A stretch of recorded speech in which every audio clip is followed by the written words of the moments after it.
Hi, one of the things that has really made my mind spin is supplementation and how we approach that as we grow older and we look for the right supplements for our bodies.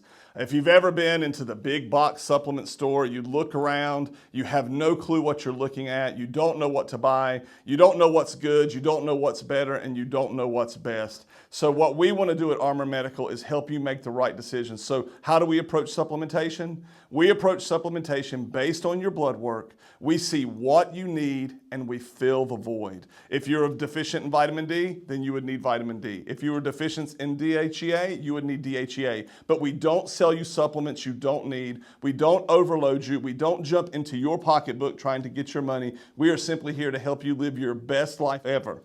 Bioidentical hormone replacement therapy includes supplementation with those things that are lower in your body that need to be increased. It's not just testosterone. It's not just the effects of getting lean muscle mass through the use of testosterone or lifting weights. Those kinds of things just don't really exist in our mind. In our mind, we want to let you live the best life ever, living your most optimal life based on the right nutrition, the right supplementation, and the right augmentation of your bioidentical hormones in your body. Give us a call today. We'd love to chat with you.